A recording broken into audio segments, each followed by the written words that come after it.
Yo, this video covers the latest updates for my storyboarding add-on Whippet, which includes new features and tools to help you work faster with the new Blender 5.0 storyboarding update. If this video is helpful or you want to learn more about storyboarding and previs in Blender, please consider liking the video and subscribing to my channel. I'll first cover the non-scene strip related updates for Whippet and then show you how we can use the scene strip workflow. There are two new setup changes. The first is you don't need to create a new workspace per scene with Whippet in Blender 5.0. Whippet version 1.7 uses the default Blender 5.0 storyboarding workspace setup with a storyboarding and a video editing workspace. You can access them from the start menu or by clicking the plus button and navigating to them. Do not rename the workspace names, as Whippet needs to look them up in order to jump back and forth between them. The second setup change is you no longer are required to use 3-letter scene names. You can use whatever you like. You can now set up grease pencil objects as a grease pencil template to reuse whenever you need to. Select your grease pencil object in the outliner and then right click and tag as Whippet GP template. Under the Whippet GP Tools menu, you can find the list of GP template objects and create a copy of them either in front of the camera or at the 3D cursor. You can also select and jump to the original template version to update it. My advice is to create a blank scene that houses all of your GP templates with their layers and materials and remove any keyframes. This way, every time you create a new duplicate, you'll get a clean setup with the same layers and materials without any extra keyframes.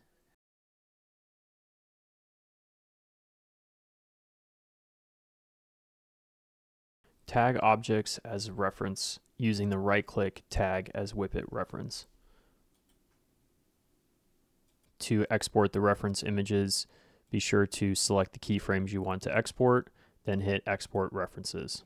The tagged objects will be hidden from 1 out of 2 exported stills, allowing you to have a clean image where one doesn't have the tagged objects and the other does. This is handy when using Blender for 3D and drawing in a 2D program, and you want to make sure that your drawings are to scale. Blender 5.0's new storyboarding tool makes it so that scene strips can drive the active scene that is visible when using a split sequencer. This allows us to switch between scenes seamlessly while working. To set this up, ensure that you have a storyboarding workspace. Then make sure you have a separate scene that will contain all of your scene strips. In this case, it's Edit for me. This is also the scene that I pinned to the video editing workspace. So every time I click on the video editing workspace tab, I have the edit scene. Then in the sequencer at the bottom of your workspace, ensure that you have the same edit scene enabled here. So now we can see we have two different scenes. We have the editing scene that contains all of our scene strips, which allows us to look at all of the different scenes. And then up here, we have the dope sheet for the actual scene itself, which can be seen up here in the top right. Be sure to enable sync scene time. If you don't see this, be sure to pull up the footer using the little arrow in the bottom right here of the sequencer. This must be enabled in order for the edit sequencer to drive the scene changes. To add another scene strip, you can go to Add Scene, and then you can select from what Blender 5.0 now has, scene assets. So you can make a template scene and then you can duplicate that, or you can make a copy of a current scene. Alternatively, you can hold Shift D to make a full copy of an existing scene. So this will create a new scene and duplicate everything inside that scene. Or you can do Alt D and then that will create what's a linked copy between the scenes. So it's actually the same scene, but the scene strip is just being played again.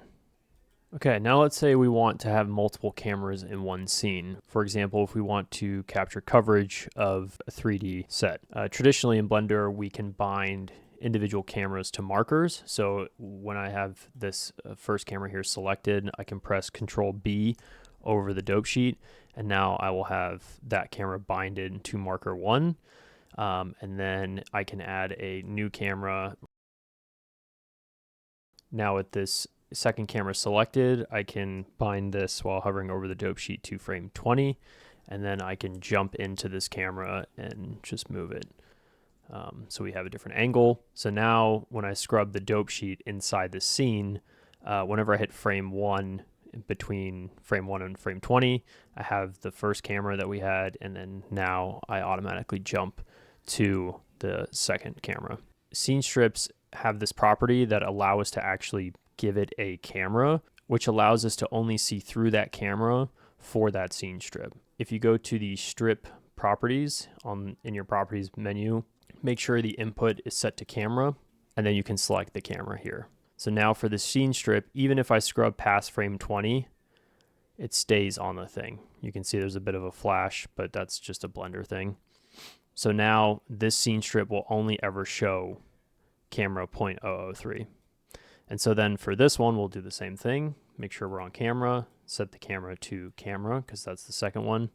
And then now, even though the timing of the scene strip is showing frame 8, it's only ever showing us the second camera because we've bind that camera to the scene strip.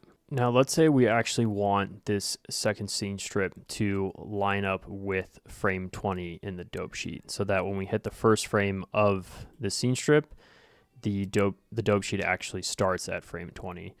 In order to do that, we need to ensure that we actually have enough frames inside our scene range. So if you come up here on the top of the dope sheet with my add-on, you can find the scene frame range here, or if you do not have the add-on, you can go to timeline and then adjust it here. I'm just going to add a bunch of frames. This way we can actually ensure that there's enough frames for the scene strip to slide over. So now that we've done that, we can either right click and then hit, we first want to hit update scene frame range. This will tell the scene strip that we've actually updated the frame range above. And then you want to right click and do strip contents, or you can press S and then you can drag. And then now you can see that there's like a highlighted gray area in the dope sheet, and that represents the actual scene strip duration. So if I extend this out, you can see that now it's growing. So you can see the duration of the scene strip that we're looking through.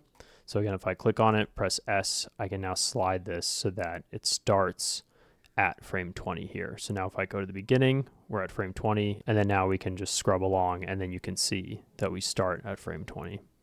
So one of the neat ways to actually use this is we can now have this non-linear editing workflow inside this sequencer down here, while also having different cameras and footage of our scene up top in our working scenes. For example, let's say I have this shot here, and then we jump to the second camera. Perhaps we want to actually jump back to this camera later on our sequencer. What we can do is we can just hit Alt-D and drag this over. And now when we scrub through the strips, we jump to our second camera, and then now we actually jump back to our first camera. And if we want to end shorter on that camera, we can just, retime this strip here. So now you can see that we have just one scene. We have two cameras, except we jump between the two cameras in 3 different instances. So that's kind of the versatility of using scene strips. The only issue is the vanilla version of Blender. It's a bit labor intensive to actually, go in and assign cameras to scene strips, then adjust the timing of them, move them around, however you want to do that. If you're not familiar with the Whippet add-on, be sure to check out my original tutorial link below. It covers the grease pencil, camera, and editing tools.